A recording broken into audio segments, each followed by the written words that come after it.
La radio des Français dans le monde présente le dossier spécial Les ados et l'expatriation, parrainé par Expat Students, le spécialiste des candidatures pour les universités au Royaume-Uni, en Europe et au Canada. Alors que les choses soient bien claires, la radio des francophones dans le monde, on n'a rien contre les Suisses, on n'a rien contre les Belges. Bienvenue sur la radio et bienvenue Nancy. Merci beaucoup Gauthier, ravi d'être là. Nancy, aujourd'hui pour discuter. Nancy Bonamy, depuis Yaoundé au Cameroun, tu fais partie du réseau Expat Pro.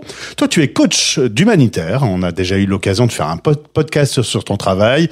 Comme je le disais en intro, tu es d'origine suisse francophone. Tu as aussi vécu en France. Ton mari est français et vous avez deux garçons, Thomas, 15 ans, et Maxime, 17 ans. Et aujourd'hui, on va t'utiliser, Nancy, pour témoigner en tant que maman d'ados, parce que c'est important aussi. On a écouté les ados, ils se sont exprimés.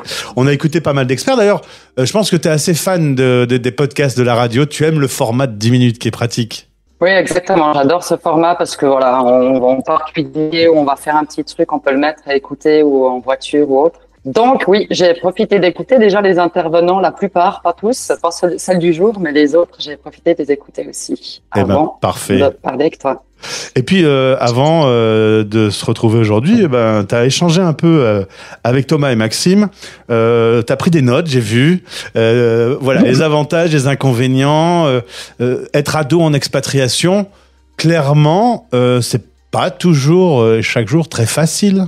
Oui, effectivement. Alors, il y a beaucoup d'avantages et on peut en parler aussi. Et je crois que mes enfants, j'ai la chance que mes enfants en retirent quand même beaucoup de positifs et le voient comme une expérience chouette, etc. Mais c'est vrai que plus ils grandissent, moi, ils avaient 3 et 5 ans quand ils sont partis comme expatriés. Plus ils grandissent, plus ça se complexifie pour eux. Et puis pour nous, en tant que parents, je trouve aussi, parce qu'il y a d'autres enjeux. Que ce soit les enjeux scolaires, même si petits, on a l'impression que c'est ultra important. En fait, ça devient surtout ultra important quand on approche du bac et de la suite, et comment réintégrer après un système ailleurs. Et puis, ce que je te disais tout à l'heure hors ligne, je trouve que ce qui joue aussi beaucoup en dehors du fait qu'ils sont ados et que les enjeux sont un peu différents, il y a aussi tout dépend de où ils sont en expatriation. Et il me semble qu'il y a des expatriations qui sont plus faciles que d'autres, des pays plus faciles que d'autres pour les ados, comme il y a des pays plus faciles que d'autres quand on a des enfants plus jeunes. Alors justement, sur le lieu, on va faire une petite promenade avec votre famille sur vos différentes expériences. New York pendant 3 ans, Washington pendant 3 ans, puis la Jordanie pendant 2 ans, et vous êtes depuis 4 ans au Cameroun. Et d'ailleurs, est-ce que tu es prête, Nancy, à annoncer un scoop pour nos auditeurs, puisque depuis quelques heures seulement, depuis hier, vous savez que vous allez bouger à nouveau.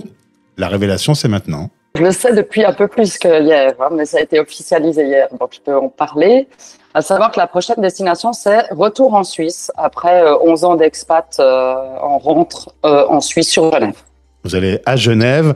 Alors justement, ça va être marrant pour les enfants, et même pour vous à la limite, parce que depuis 11 ans, la Suisse, c'est les vacances. Effectivement, la Suisse, c'est les vacances. Et c'est un peu une des choses que je sais qu'on devra bien préparer avec les enfants. Bon, alors pour nous, parce que même en tant qu'adulte, faut pas s'attendre à ce que le retour soit si facile. Et puis pour les enfants aussi, surtout que ce retour pour nos enfants est très attendu. Ça fait un moment qu'ils nous disent on aimerait bien rentrer en Suisse maintenant dans notre pays d'origine. Alors parce qu'on va être honnête, l'adolescence en Afrique, à la limite on en parlait hors antenne, ça aurait été plus pratique que vos différentes expatriations se passent dans un autre ordre, parce que adolescent aux États-Unis c'est peut-être un peu plus funky. Aujourd'hui ils se retrouvent dans un monde où il y a peu de loisirs, il y a peu de transport, il y a un contexte sécuritaire plus difficile. Donc être ado en plein Cameroun aujourd'hui, il faut faire un peu attention. On peut pas faire les loisirs qu'on veut. Oui, exactement. Être ado au Cameroun, c'est pas l'expatriation la plus facile. Bien qu'une fois encore, ce que nous on trouve génial, c'est ce qu'on voulait, c'est qu'ils ont découvert un autre continent, d'autres choses. Et il y a plein de choses qui ont été enrichissantes. Mais au fil des années, ce qui ressort, c'est que la grosse difficulté en tant qu'ado, c'est qu'on veut devenir de plus en plus indépendant. Et pour être tout à fait clair, en tant qu'ado au Cameroun, ils n'ont pas la possibilité de prendre le bus ou le train ou le vélo pour aller voir un copain ou faire une activité. Donc, ils dépendent de nous systématiquement et même se promener dans la rue, en l'occurrence, pour eux, c'est possible. Donc, voilà, ils dépendent à chaque fois de nous. Et en termes de loisirs, ils peuvent faire du foot, aller nager et puis faire du tennis, mais il n'y a pas d'autre chose si on compare à ce qu'on peut trouver dans d'autres pays. Et je dirais que c'est pas d'être en Afrique, c'est plus d'être ici à Yaoundé. Ça peut aussi varier selon la ville, ça peut varier selon le pays d'Afrique. Hein. Il y a des pays d'Afrique où il y a plein de choses à faire, si je pense au Kenya ou à d'autres. Après, ils se ils ont la chance d'être dans une école où ils se plaisent beaucoup, ça fait énormément, et d'avoir des chouettes amis, mais il y a tout ce côté indépendance, et quand ils rentrent en Suisse, prendre le bus, pour eux, c'est l'activité du jour, donc ça en dit long. Ouais. Et c'est ça qu'ils recherchent quand ils disent, voilà, moi j'aimerais rentrer en Suisse, c'est surtout ce côté-là de pouvoir vivre une vie plus normale, ou plus comme ils l'imaginent, ou plus comme leurs cousins, comme les... Ouais, parce qu'ils ont des points de comparaison, ils échangent avec leurs potes qui ont le même âge dans un autre continent, et c'est différent. Ils ont fait Europe, USA, Moyen-Orient, Afrique.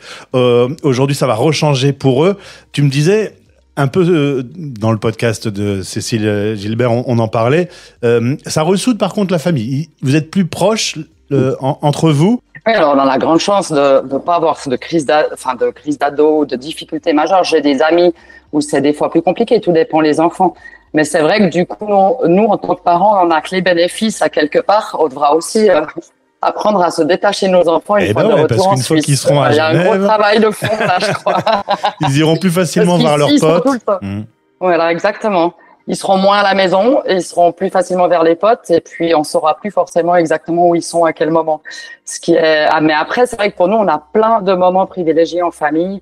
On se fait même des séries ensemble, à la télé, on fait beaucoup de choses ensemble. Donc, ce qui fait qu'on a cette chance d'être très soudés pour l'instant.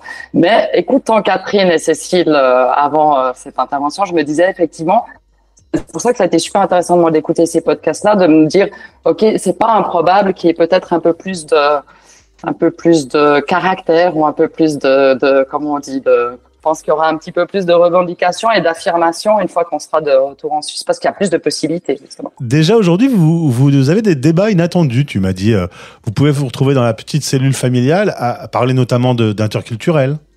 Oui, alors c'est ce que je trouve intéressant avec ces ados expats, c'est que ils ont fait différents pays, et mine de rien, même s'ils ont eu les États-Unis, donc à l'heure actuelle, ils sont très intéressés par ce qui se passe avec même les élections et tout ça, parce qu'ils se sentent concernés quand même. Ils ont fait 6 ans là-bas.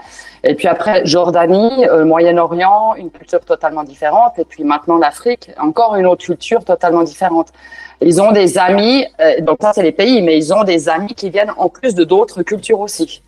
Je disais dans la classe de mon aîné, il y a que des Africains, mais personne du Cameroun. Donc voilà, donc ils découvrent aussi le Ghana, la Guinée-Conakry et plein d'autres pays.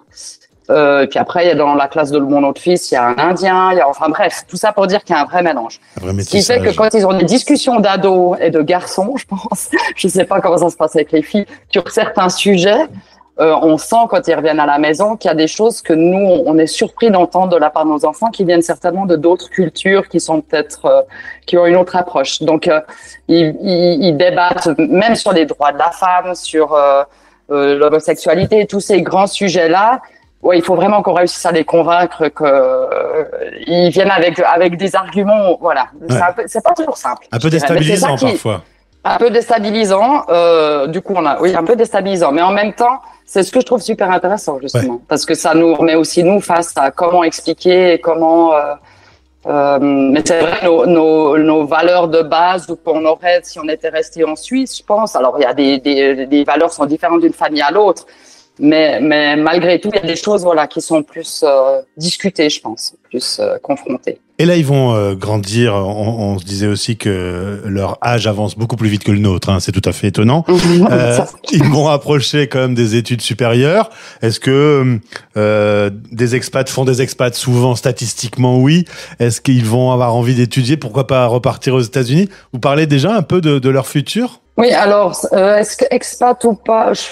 C'est dur à dire, hein, je pense. Mais moi, par exemple, le grand, ce qui est marrant, c'est qu'il a été influencé un peu par ses expats. Quand il était en Jordanie, il voulait étudier l'histoire. Une fois qu'il a découvert Jerash, Petra et d'autres lieux, il y a beaucoup de choses qui l'ont passionné. Depuis, il a changé. Il veut maintenant être médecin.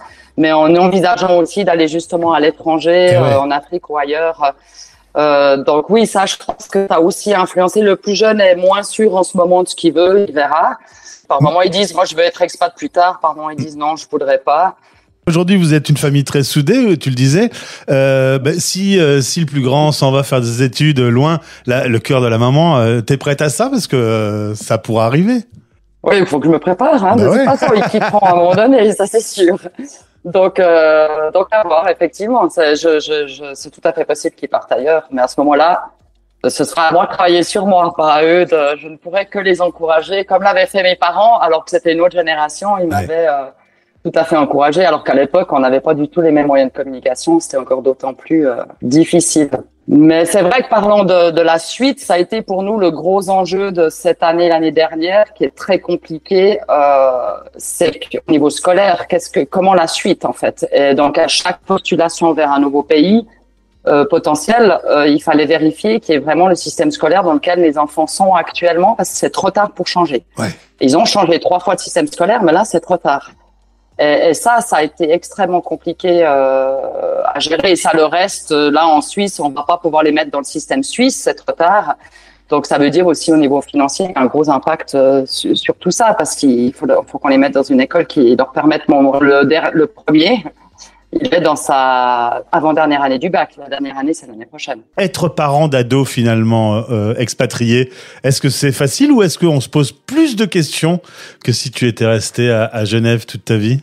Alors, excellente question. Moi, je pense que ado, enfant, bébé, on se pose beaucoup plus de questions quand on est expat, parce qu'on se dit, l'école aussi, est-ce qu'ils vont souffrir du changement de copains, etc. On se pose beaucoup de questions. Pour au final, c'est que du positif, moi, je pense. Alors, il y a sûrement des enjeux, et c'est pas, moi, j'ai de la chance, ça se passe bien, et puis peut-être que ça changera encore, mais malgré tout, moi, ce que j'ai toujours essayé de retenir quand je me suis posé trop de questions, c'est que, quoi qu'il arrive, ils développent leur résilience. Et ça, ils l'ont développé clairement parce qu'ils ont changé plein de fois de système scolaire, d'école, de copains, de lieux, et puis ce sera encore le cas quand ils rentrent en Suisse. Il faudra qu'ils développent encore un peu plus. Et à ce titre-là, ça peut être que positif. Je pense qu'ils ont des armes pour la suite où il faut s'équiper pour la vie d'adulte aussi.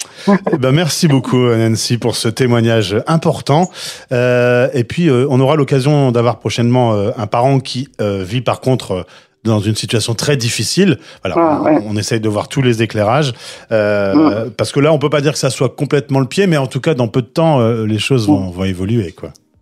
Non, complètement. Puis effectivement, c'est vraiment le témoignage de quelqu'un qui a de la chance avec des enfants qui sont conciliants, en fait. Donc, et pas encore en crise d'adolescence. Eh bien, tu salues Thomas, Maxime et ton mari aussi au passage. Et puis, quand tu seras de retour, on se rappelle. Ok, parfait. Merci beaucoup, Gauthier. Les ados et l'expatriation, en partenariat avec les experts du réseau Expat Pro. Dossier parrainé par Expat Student, le spécialiste des candidatures pour les universités au Royaume-Uni, en Europe et au Canada. expatstudent.fr